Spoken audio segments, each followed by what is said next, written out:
Eu só queria dar uma notinha só sobre a questão ainda da arqueologia, e a gente pode continuar esse assunto. Tem uma coisa que muita gente levanta contra a Bíblia, fala assim, Rodrigo, mas você é arqueólogo, você não tem a prova para tudo da Bíblia? Que eu falei que a história pode ser comprovada. Eu tenho que levar em consideração o seguinte, Vilela, o arqueólogo, para entrar nessa área, a primeira coisa que ele tem que aprender é trabalhar com fragmentos de história.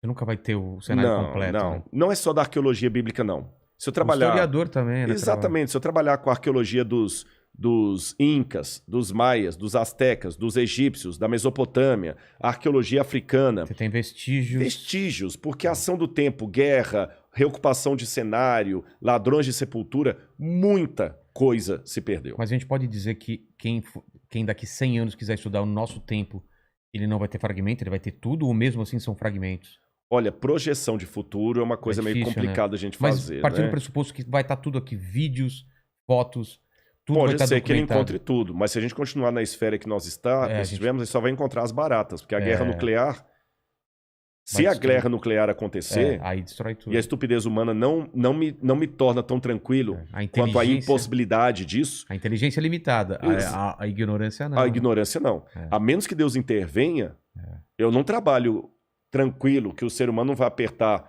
o botão. Exatamente. E se houver uma guerra nuclear, nós vamos deixar menos para os arqueólogos do futuro do que os do passado deixaram para nós. Só vai ficar as baratas. A única que sobrevive. É verdade. Então, com o que eu trabalho? Eu trabalho com fragmentos de história, como qualquer outro arqueólogo. Então, a questão que eu tenho que perguntar não é se eu tenho uma prova arqueológica para cada página que a Bíblia conta.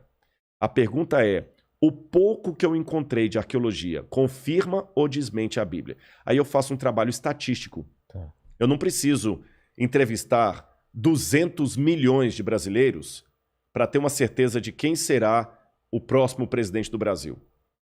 Basta eu fazer uma amostragem aí com 2.000 e poucos brasileiros e daquela amostragem eu projeto, olha, se a eleição fosse hoje, Cecília Meirelles ganharia em primeiro turno com tantos por cento dos votos e Monteiro Lobato ficaria em segundo lugar com tantos por cento dos votos.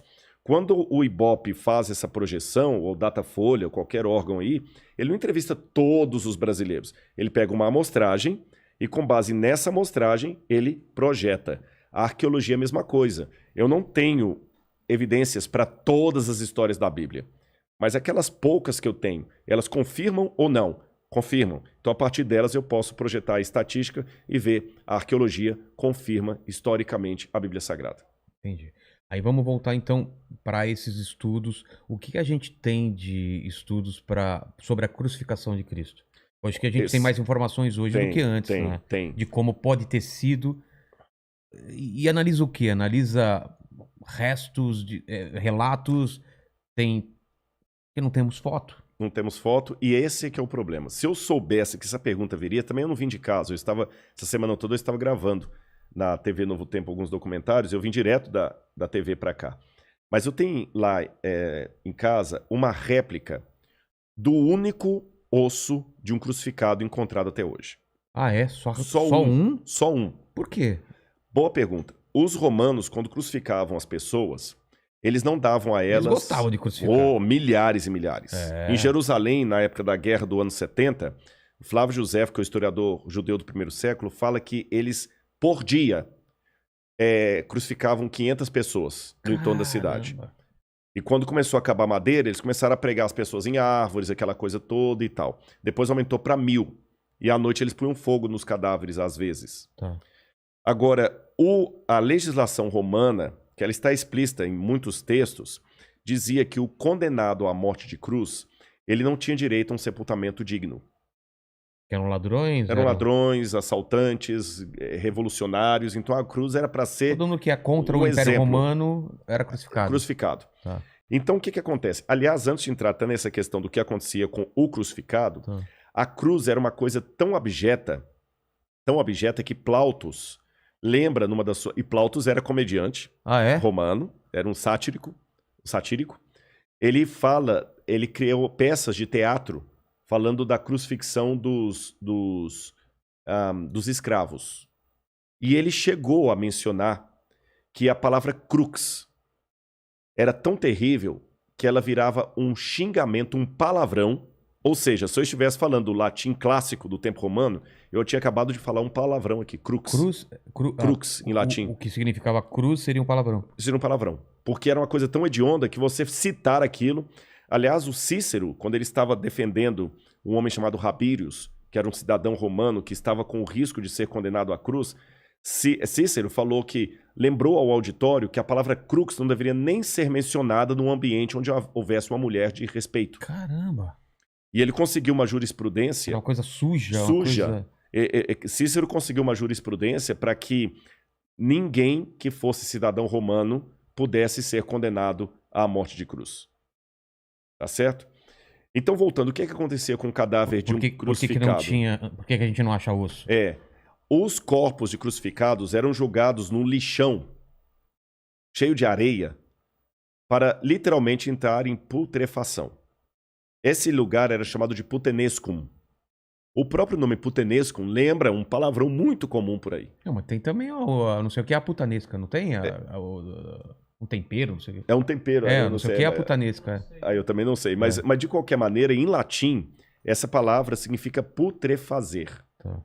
Então o corpo era jogado naquele piscinão de areia ali. Vinham abutres, árvores de rapina, comiam os restos. Era um mau cheiro tremendo. Então, uma pessoa que era crucificada nunca ia ser sepultada. Então você não acha os ossos dela. Mas eles eram esmagados? Não. Jogava o corpo lá para ir se desfazendo com o tempo. Caramba. É como se você pegasse Hoje a vigilância sanitária não permite isso, mas é como se você pegasse um cachorro que morreu, pega e põe num saco de lixo e joga lá no lixão e deixa o verme comer, nem enterra. É lógico que hoje a vigilância sanitária não permite isso, mas eu digo, na época não tinha. Então o mau cheiro era terrível e tinha esses lugares ali. Agora nós temos duas exceções à regra. Uma delas é Jesus, segundo o Evangelho. Ele não foi jogado nesse lugar. A outra exceção, que até comprova a possibilidade de Jesus ter sido uma exceção, foi descoberta em 1967, depois da Guerra de 6 Dias. Jerusalém foi ocupada ou retomada pelos israelenses.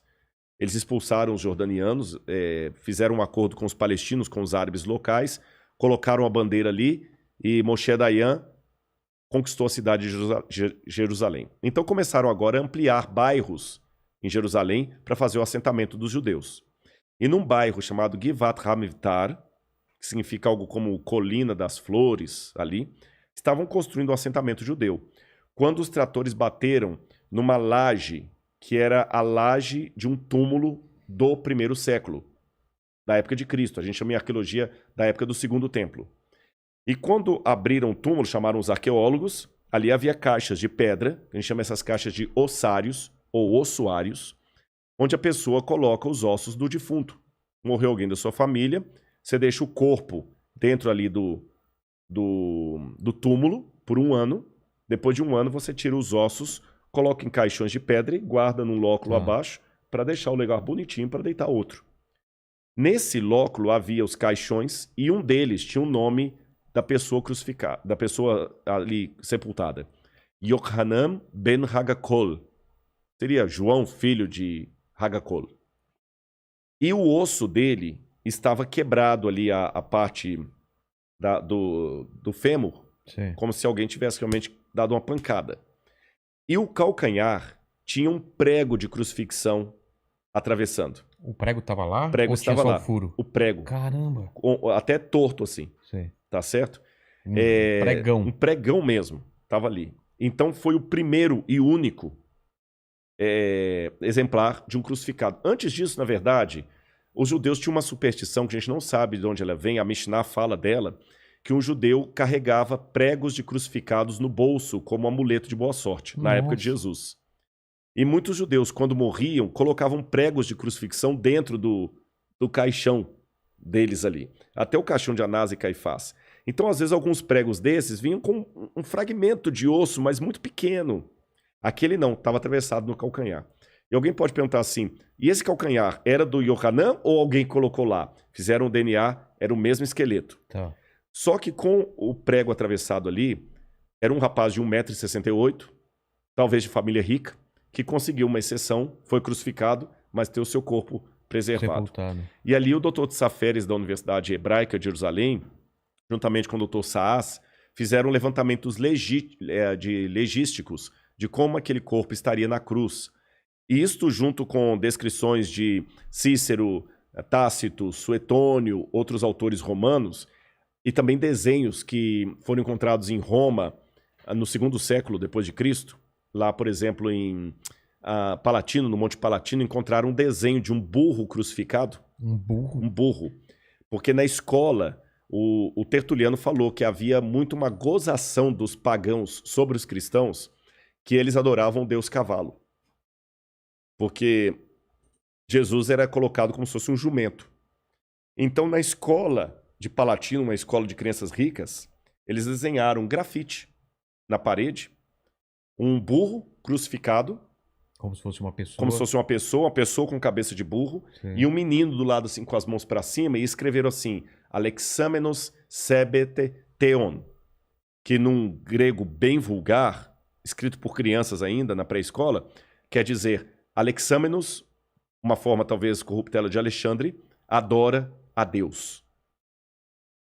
Nós temos também um desenho também que foi encontrado numa taverna de uma mulher também crucificada, de costas. Então, levantando tudo isso, o que a gente sabe? A morte da cruz era uma morte dolorosa, terrível. E essa era a função mesmo. Essa era a função. Eles tinham que fazer com que ela se tornasse um exemplo. Olha, não vai cair na besteira de questionar Roma, não, que vai acontecer isso aqui com você. Não caia na besteira de questionar Roma, senão vai ser daqui para pior. Então, evidentemente que ninguém queria aquilo. A pessoa ficava, e agora eu peço licença a você e a todo mundo que está assistindo a nossa conversa aqui, que esqueçam, por um lado, aquelas imagens de crucifixo da Igreja Católica. Que é na palma da mão, né? O prego, não, assim. Até que o prego poderia ser. Poderia ser? Tem duas possibilidades. O pulso, muita gente acreditou que seria no pulso, porque pensavam que se colocasse na palma da mão, rasgaria com o peso. Mas a postura que a pessoa ficava, o crucificado, primeiro que havia vários tipos de cruz. Você tinha a timissa, a comissa, a decussata. Eu vou falar da cruz latina, que é mais provável ter sido essa cruz de Jesus. Que é o que a gente conhece. Que é a que a gente conhece. Ele colocava os pés... Deixa-me ver alguma coisa para ilustrar aqui. Vou pegar aqui. O que você precisa? Um canudo, não? Não, isso aqui resolve. Tá. Imagina que isso aqui é o madeiro da cruz. O que é madeiro? A madeira da cruz mesmo. A madeira. A principal. A principal, que a gente chama de stips. Tá. Stips. Se você tiver um canudo aí, vai ser melhor, então. Dá 2, então, por favor. Ele tinha o stips, que ficava assim, tá bom? E o patibulum, que ficava assim. Tá. O patibulum era a parte que a pessoa carregava. Essa daqui? Esse é o travessão. Tá. Ele carregava o travessão até a cruz, até o local do crucifixão, com a mão aqui assim. E eles penduravam aqui no pescoço da pessoa uma placa de madeira com a inscrição da condenação dele. Do crime. Do crime. Bandido e tudo mais. Essa placa, essa inscrição chamava-se titulus, em latim. E essa placa chamava-se tabuli. Tabuli, de onde vem a palavra tábua. Tábua. E quem escrevia a inscrição na tabuli era o tabeliones. Daí que vem a palavra tabelião. Caramba. Então hoje quando você vai a um cartório de ofício, de registros, o tabelião era o cara que escrevia sentença de morte na tábule, por isso é tabelião, da tábua, escreveu títulos ali. E Pilatos também escreveu, né? Jesus de Nazaré, rei dos judeus, em latim, grego e hebraico. Mas foi uma certa ironia. Ironia com os judeus, com certeza. Então Jesus carregou aquela tábua aqui e o patíbulo, que era o travessão. Quando chegava lá, eles montavam a coisa... Amarravam, montavam, crucificavam a pessoa. Se quiser colocar aqui, tem uma câmera aqui em cima também. E aqui levantavam a cruz. Acho melhor você levantar só para o pessoal. Você já sabe onde está justamente a cruz, a câmera posicionada. Agora um detalhe. A pessoa que era colocada aqui, aí aqui eu vou precisar... Só me orienta se eu estou apontando para o lugar certo. Não, é para essa câmera. É para essa aqui, olha. Os pés da pessoa eram pregados um desse lado, o outro do outro lado. Assim? Assim. Por isso que eu ilustrei aqui, ó. Como se fosse um cavalo. Como se fosse um cavalo. Ela montava aqui, ó. E aqui no meio tinha um pequeno banco chamado sedícula. Uma saidinha. Uma saidinha que a pessoa apoiava ali. A bunda? A bunda, exatamente, claro. Apoiava ali. e ficava com as mãos dessa posição. Ah, então não era tanto peso aqui para segurar. E ele, alguns casos, a pessoa nem tinha a crucifixão com os pregos mostrados para cá, a palma. Ele ficava com a mão por trás assim, eles crucificavam aqui. Ah, tá. Agora, se você perceber, a minha voz mudou de tom quando eu fiz esse gesto. Porque quando você faz aqui, você comprime o seu pulmão. Se eu estivesse pendurado literalmente na cruz, eu estaria com o ciático também comprimido. Total. Numa dor desgraçada. E segurando o pé mal apoiando do lado, você segurando ali. E para você poder respirar, eu não estou fazendo aqui um exercício, é de verdade. Eu estou com dificuldade aqui. Você daqui a pouquinho para respirar, estão vendo que eu fiquei mais ofegante?